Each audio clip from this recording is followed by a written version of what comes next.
what I feel like with this movie is the story that they're trying to tell is not so much the story of trying to solve a series of murders and trying to find a killer.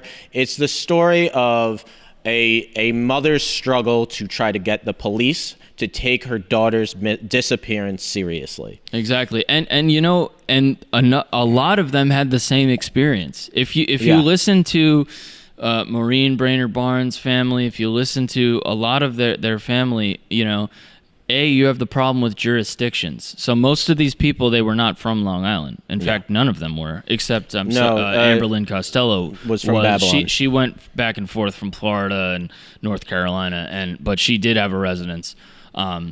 So, you know, that's a big issue, because if someone goes missing and they live in Jersey City, like in Shannon's case, the police, you know, you have to file a report in Jersey City. And we know that law enforcement, the agencies historically are very territorial and they don't like to work with each other. So that it was a big snag in the case. And also just the fact that they were sex workers and they're not going to take them seriously to begin with. So that idea of jurisdiction is very present in the book. Yes. It's not so much in the movie, kind of glosses over that.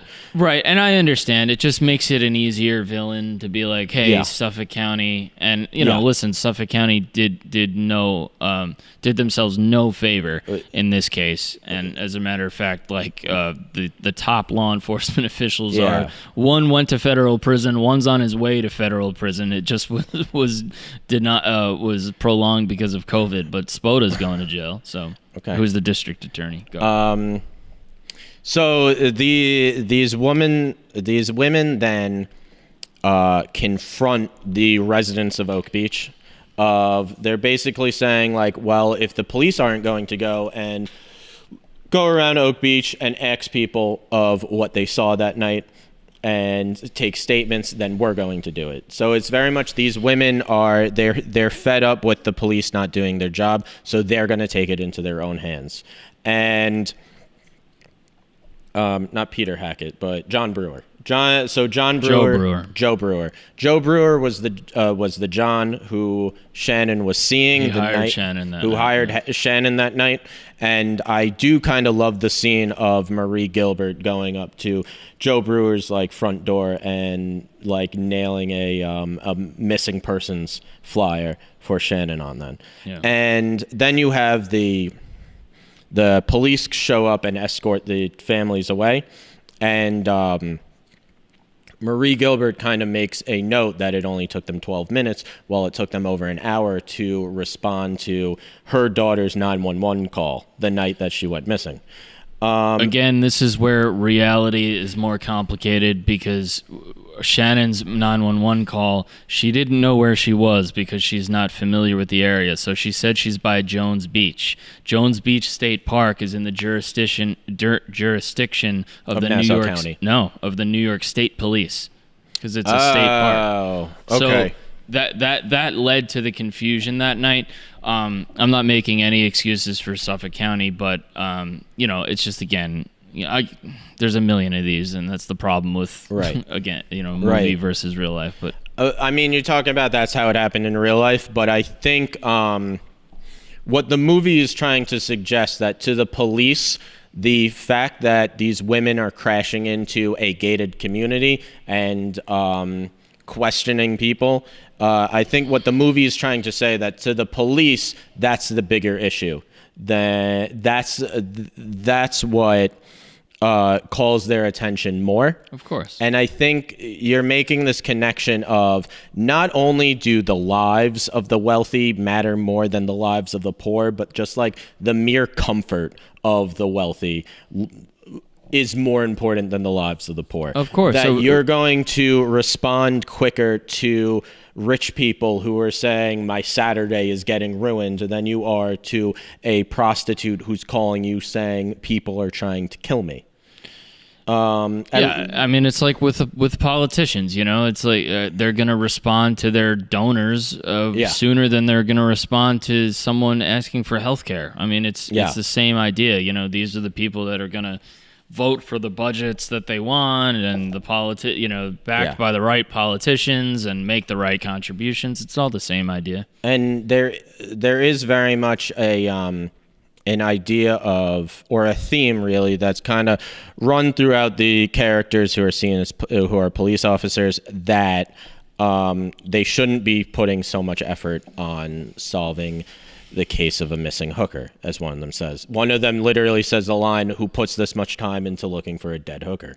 Yes. And the hypocrisy that kind of exists, where that same character is seen at a party when they're, I guess they're trying to say that the girls there are sex workers or strippers, but you are partaking in, you are frequenting women who have this profession. But when one of them goes missing, you're not going to do your job for them. And this like huge hypocrisy of like, you think of prostitutes as being less than you, but you won't bat an eye of having a party and inviting them and frequenting them. Well, this is a perfect opportunity to bring up the disgraced former police chief during this time. Actually, he was made the chief just after this time, but James Burke. Okay. And just because, you have a guy who was basically put in charge of this investigation, and not only did he do things like keep the FBI out from helping, which obviously would have helped solve the case sooner, potentially. It certainly would have got the ball rolling on better leads and everything like that comes with federal help. Not only did he block them from getting involved, but he was also obstructing justice in a number of ways, and he was also known to frequent sex workers himself, and that's been well documented. If you don't take my word for it, please look it up. There's a great Vice article called the Long Island's Dirtiest Cop or something like that. It's a fascinating article on his sort of basically career of corruption.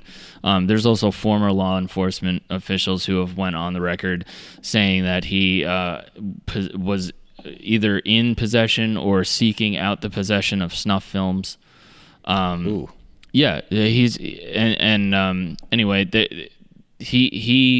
There's a sex worker who goes by the name of Leanne. I don't believe that's her actual name, but that's how she presents herself to the media, I guess, to disguise her identity. But she's went on the record and actually held a press conference with the Gilbert estate family attorney, John Ray. And she goes on to say that during the time that this investigation was not only active, but, on the heels of finding these bodies, she was present in Oak Beach, which is essentially ground zero. Yeah.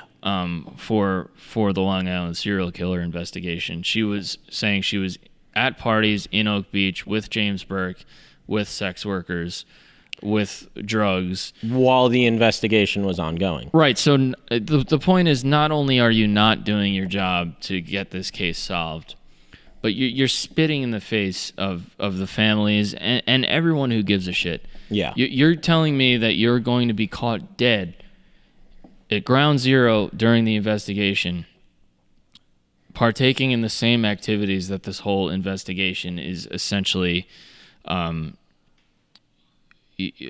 grounded in.